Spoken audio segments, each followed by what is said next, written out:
Yo, what's up guys? We're back at you with another video today. Today we're breaking down Pedro Rodenas at Duke versus Carl Emil Overbeck from Cal. And let's get straight into it, guys. My name is Chase Arevalo. If you're not familiar with who I am, I played D1 tennis at Georgia Southern. I was mentored by Nick Bollettieri when I coached at IMG Academy. And I was a director at the Rick Macy Tennis Academy. And I was mentored by Rick for about 2 years there. And yeah, so let's get straight into it, guys. I've worked with some players like Lulu Sun, who's top 50 on the WTA Tour. And let's go straight into it, guys. We're going to break this down. Hope you're having an amazing day so far.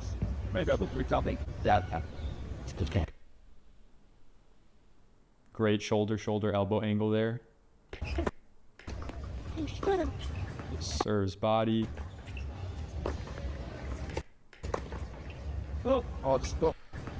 So automatically notice how he's not patient staying in the cross-court rally. This is a textbook example of when not being patient enough in the cross-court rally will burn you. Like, what's the purpose of going for that? Not sure. Good slicer.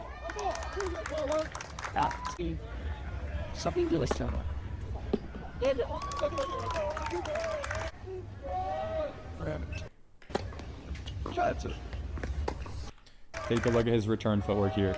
Look at his return footwork. Split, puts his weight on the outside leg, puts his weight on his left foot. He's a lefty. Notice he transfers his weight onto that leg. His head and his body are basically right above his outside leg.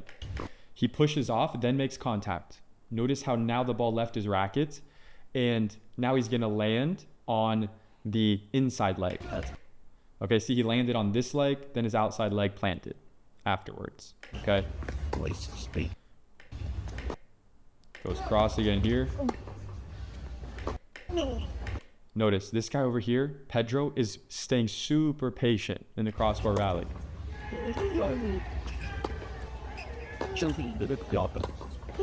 Exactly. See that? Look, he's saying, bro, I can beat you in the cross-court rally. I'm confident with my forehand. So I can hang here all day. I can hang here all day, right? And it's also his forehand as a lefty against the righty's backhand. So it makes sense why he's confident. I'm just going to keep ripping the forehand cross. Let's continue. So I'm going to set up.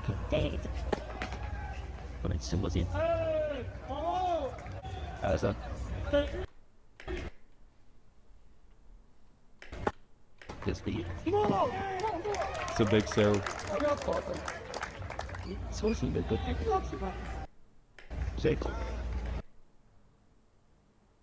So he has a platform stance.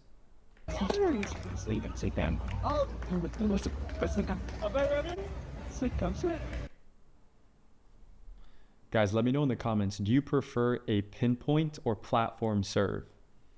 And why do you prefer it? Let me know. So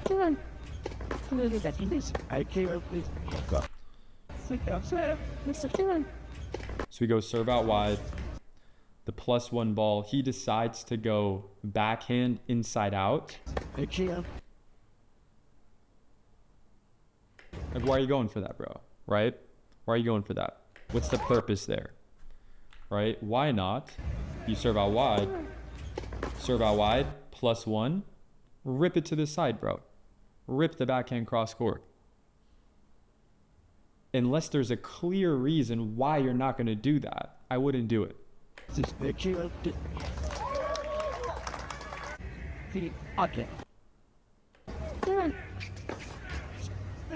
Notice he keeps his right hand, his non-hitting hand, on the throat of the racket until the ball bounces.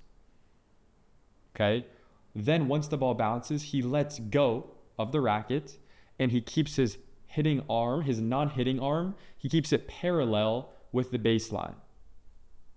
He also keeps it straight and level where you could balance something on top of it, where it's not going down like this and it's not going up, it's staying level. Okay? So with his arm, he's going here, he's not going like this, and he's not going like this, right? So he's keeping his shoulders level, so when he rotates, his shoulders will be level. Okay? Let's continue. Okay. He goes cross there to hit a winner.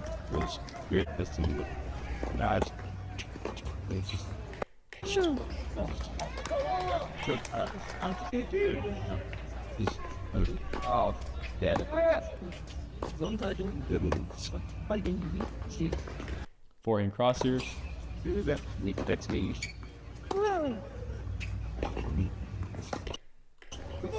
So look, let's analyze that, what happened there. So Pedro goes down the line. This is a very common situation. Your opponent, they might even be a righty, right? So say they hit their forehand, if they're a lefty, backhand, whatever shot it is, they go down the line. Now you're on the run over here, right? You're going on the run, very simple job. Your only objective is I'm gonna plant in the open stance. I'm gonna plant my outside foot, your right foot, as far as I can away from my body. I'm gonna plant and hit, okay?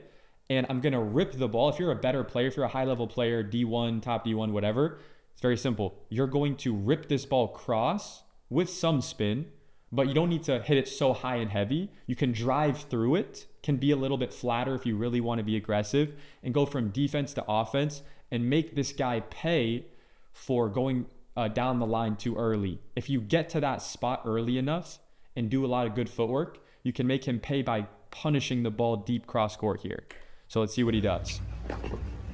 Okay, so he hits a pretty solid ball. You can see after it bounces, it bounces fast. The opponent misses it, right? It's forcing your opponent to come up with a great shot. At the highest levels, forcing errors sometimes is even better than hitting winners. You want to force errors from your opponent.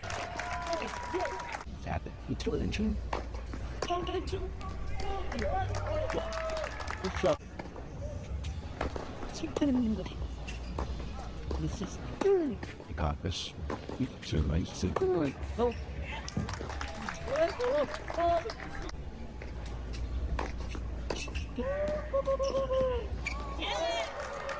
Wow. Okay, so here he has a decision. Can I hit a winner inside out cross court? If yes, go inside out. If not, go down the line, inside in. He's probably going to go inside in.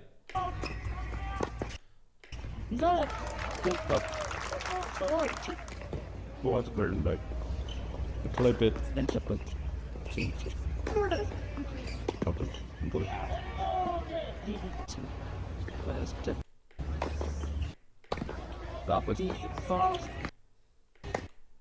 Notice how on the open stance he pivots with his right foot pointing to the right side here.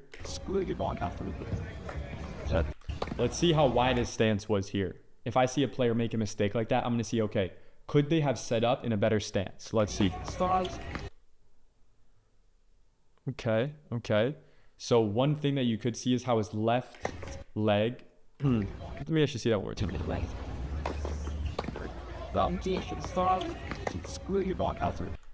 It's actually not bad.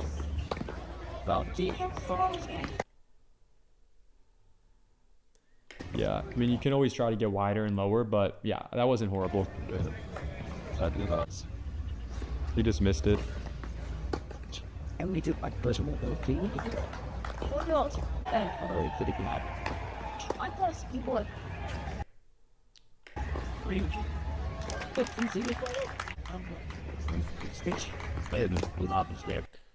His kick serve out wide broke the sideline here within the service box.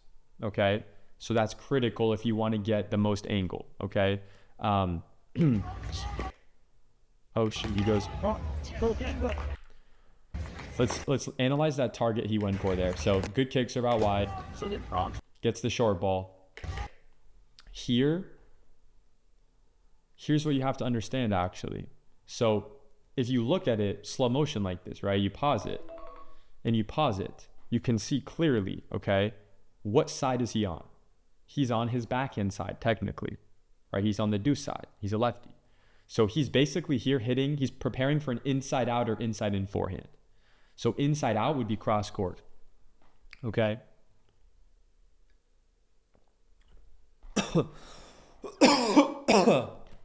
Damn. About died there. But so once you realize, okay, first step is I'm on this side of the court, I'm hitting either inside out, cross court, or I'm hitting inside in. Okay.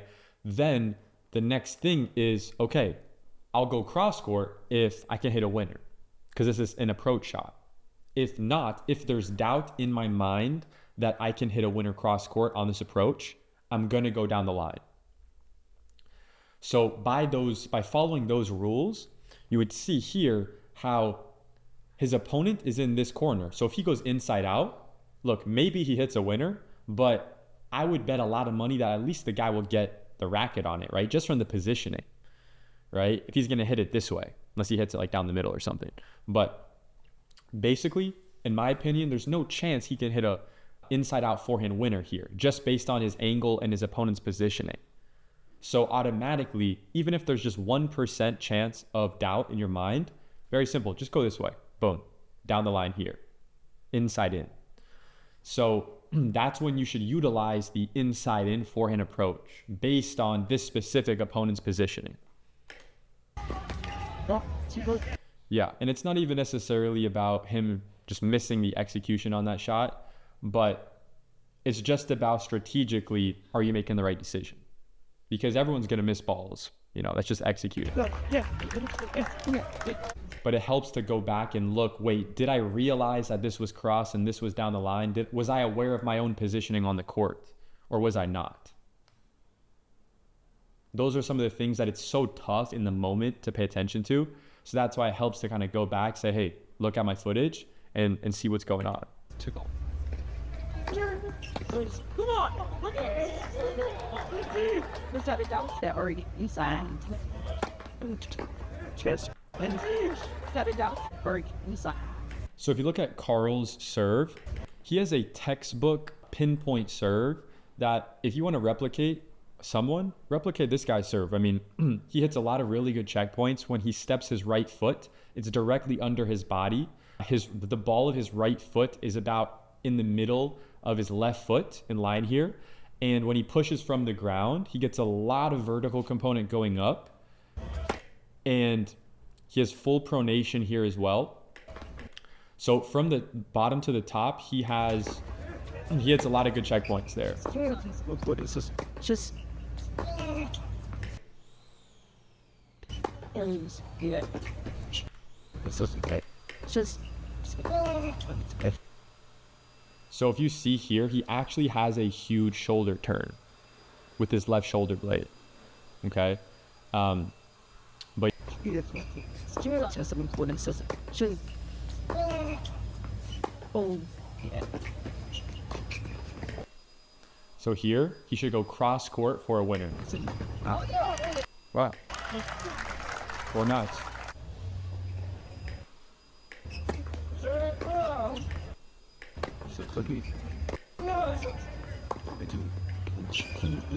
And then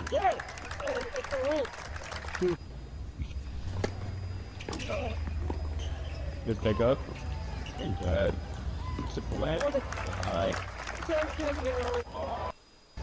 No. So even there, right? Ask yourself, if you're this guy, could I hit a winner cross court? If not, down the line. Could he go for a winner? He could. He could. But like, if he didn't go for that aggressive angle and he was more conservative going cross court, he would have gotten killed on that next shot, right? So give him credit for what he did there. It's good.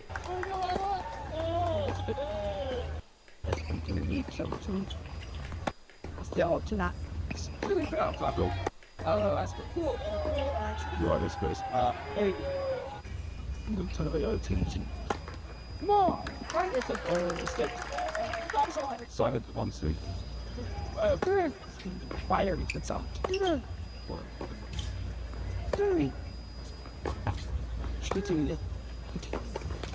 Just Whoa.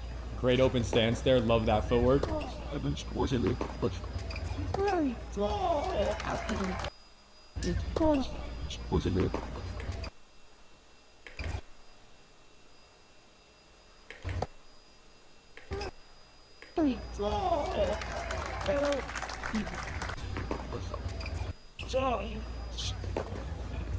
Was red.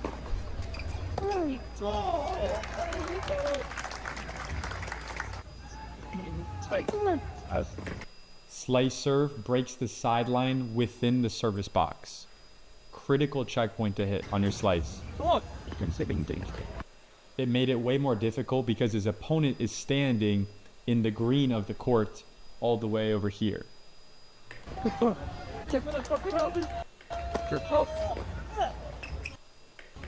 Open stance on the run. Morning silver cigarette. Can I hit a winner inside out cross court? If yes, I'm going for it.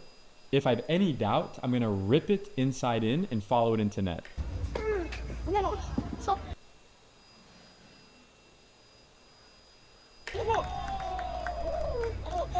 So. I think. Hey. Alright. Yeah.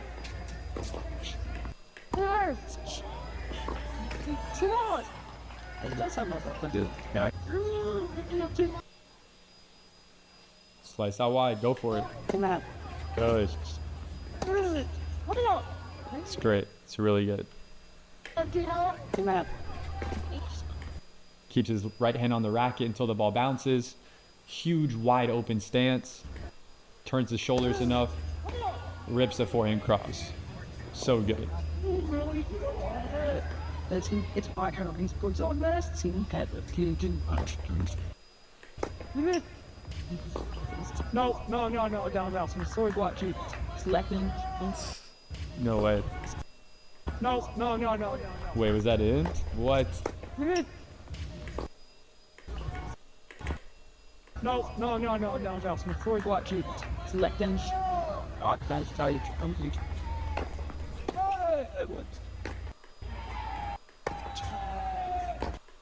Come on!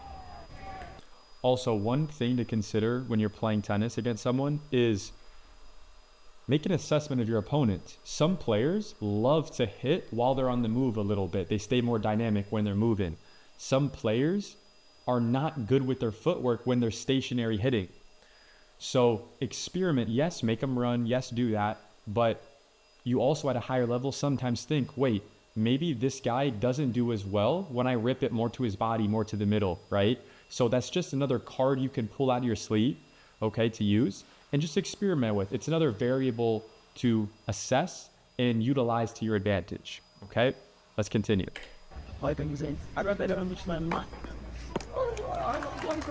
That's fucking crazy.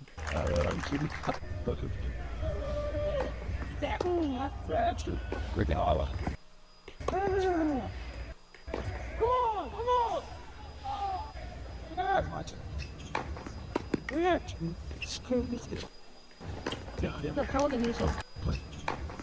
Serve +1 combo. He gets the short ball. If you are the guy on Duke, if you're Pedro, you have to guess and go here because either way you slice it, this guy's going to be able to crush this ball and probably hit a winner either way.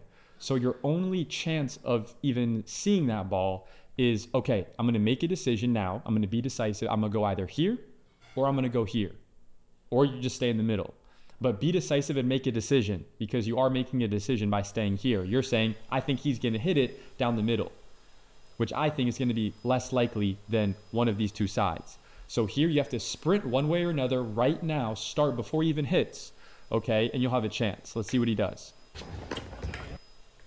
Yeah, he just guessed the wrong side. But I still think commit even harder there. Commit even harder because you're already basically out of the point. So you only have a chance if you guess correctly and guess early.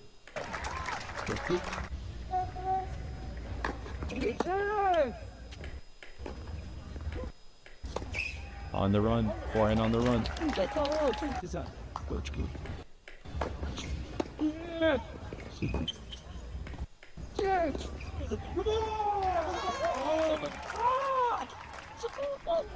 Wow. Okay, guys, that's it for this part of the video. I'm pumped to see who's going to win this set and continue watching this. So I'll catch you guys in the next one. If you got any value out of this, like the video, subscribe to the channel, comment on the video, and I will see you in the next part.